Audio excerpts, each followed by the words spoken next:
নমস্কার বন্ধুরা, সকলে নিশ্চয়ই ভালো আছেন, সুস্থ আছেন। আজকে রেসিপিটা আপনাদের সাথে শেয়ার করছি।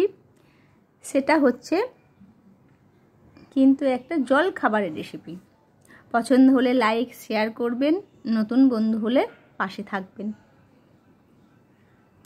আমি একটা পাত্রের মধ্যে সেদ্ধ চাল নিচ্ছি। এর পরিমাণ হচ্ছে যাই নি, বাটি হোক গ্লাস হোক, যে যেমন যার বাড়িতে যেমন পরিমাপের জিনিস আছে একদম। আমি আমার এক বাটি নিলাম, তেমনি আপনারা এক গ্লাস নিতে পারেন, যার যেমন আন্দাজ এক গ্লাস নেবেন। আর এই যে সম্পূর্ণ মাপটা হলো, তার হাফ হবে আতপ চাল মানে শুকনো চাল, আর হাফ হবে বিউলির ডাল। তাহলে ওই যে এক বাটি আমি ভাতের চাল নিয়েছি, আর এক বাটিতে অর্ধেক আতপ চাল থাকবে, মানে যেটা কাঁচা চাল, আর বিউলির ডাল।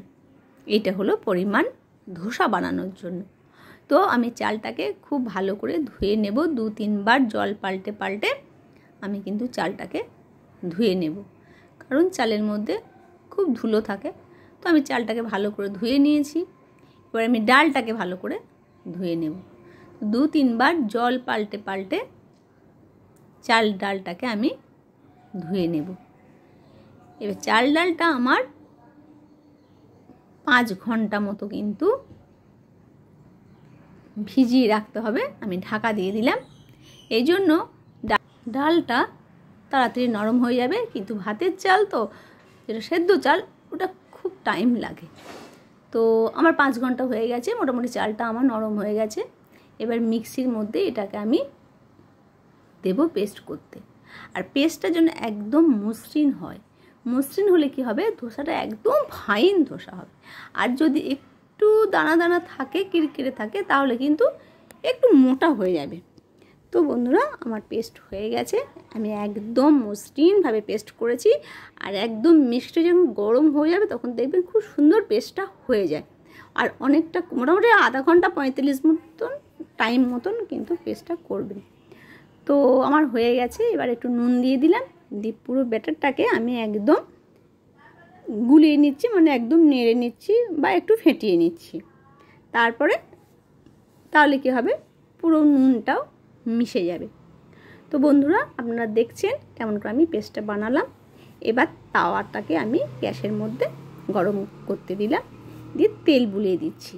এই তেল বুলানো জিনিসটা তো এখন আমাদের এসেছে। আগে তো আমার মা ঠাকুমারা বেগুনের পিছন দিকটা দিয়ে তেল বুলাতো। তো আমি ব্যাটারটা দিয়ে দিলাম। তো এই ব্যাটার থেকে আমি 3 রকমের আইটেম বানাবো। 2 মিনিট আমার টাইম লাগবে। তারপর এটাকে আমি বানাবো মশলা ধোসা। তো আমি একটু মশলা, মটরশুঁটি আর আলু দিয়ে করে নিয়েছি। তো এটাকে আমি প্রথমে বানাবো মশলা ধোসা। তো এই দেখুন, আরামসে একদম সুন্দরভাবে উঠে যাচ্ছে আমার ধোসা।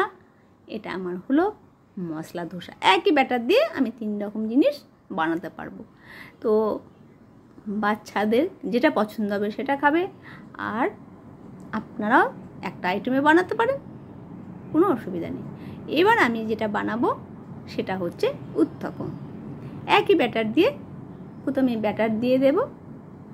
আর ফ্লেমটা যখন আমি ব্যাটারটা দেব, তখন কিন্তু ফ্লেমটাকে কম রাখবেন। আর ব্যাটারটা যেই দেওয়া হবে, তখন কিন্তু ফ্লেমটাকে একটু বাড়িয়ে দিতে হবে।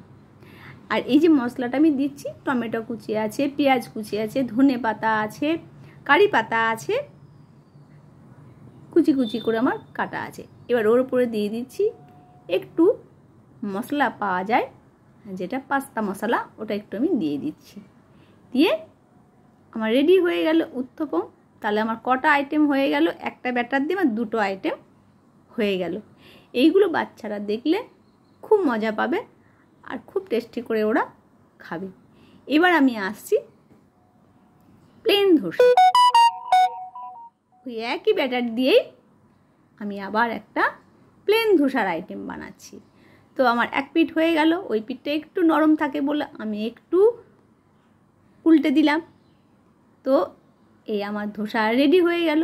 এবার আপনি সম্বর দিয়ে খান, টমেটোর সস দিয়ে খান, টমেটোর চাটনি দিয়ে খান, বাদামের চাটনি বানিয়েও সে দিয়েও খেতে পারেন।